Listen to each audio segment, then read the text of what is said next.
வன்னியர் வாக்கு வங்கியில் அவங்க சொல்கிறது 29 28 வாங்குறதா சொல்கிறாங்க. நிச்சயம் அத்தனை பெர்சன்ட்லாம் தாவேக்கா வன்னியர் வாக்கை வாங்கவே முடியாது. வன்னியர் வாக்கில் நான் வடமண்டலம் மொத்தம் ஏன்னா எல்லா வயசும் எடுத்திருக்கேன். நான் 10 மாதமாக எடுத்திருக்கேன் பிரித்து.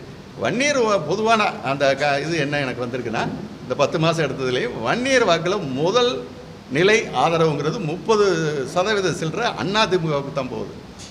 அதை ஒட்டி 27% வன்னியருடைய ஆதரவு பாமகவுக்கு போகுது. அதுக்கடுத்து ஒரு 20% ரேஞ்சில் இவங்களுக்கு வருது. யாருக்கு? திமுகவுக்கு. திமுக லீஸ்ட்டு தான். அவங்களோட வன்னியர் சமூகத்தில் 3ஆவதாக தான் இருக்குது. இவர் அதுக்கு கீழே இப்போ 8 to 10% குறைந்தபட்ச ஆதரவு தான் வன்னியர் சமூகத்தில். ஆனால் அந்த மை ஆக்சிஸ் அதில் பார்த்தீங்கன்னா அதே ஒரு அந்த சர்வே தவறுங்கிறதுக்கு ஏன்னா அது ஒரு சாதி அமைப்பு ரீதியான கட்சி இருக்குங்க. அதுக்கு தான் 27% போகிறாங்க. அவங்க அதை விட்டுட்டுலாம் தாவேக்காவுக்கு வந்திருக்காங்க.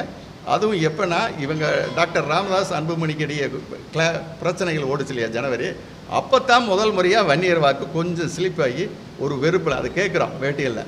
ஏங்க நீங்களாம் பாமக அப்படின்னு கிராமங்களில் கேட்குறப்ப என்ன ரொம்ப சலிப்பாக அவங்க 2 பேரும் சண்டை போடுறது பிடிக்கலை. அவங்களுக்கு பிடிக்காமல் தாவேக்காவுக்கு இளைஞர்கள் அப்போ தான் லைட்டாக ஷிஃப்ட் ஆகுறாங்க. அந்த ஜனவரி பிப்ரவரியில் அது கொஞ்சம் ஷிஃப்ட் ஆகிருக்காங்க. அது 10%க்குள்ளே தான் வன்னியர் வாக்கு. ஏன்னா இதுதான்.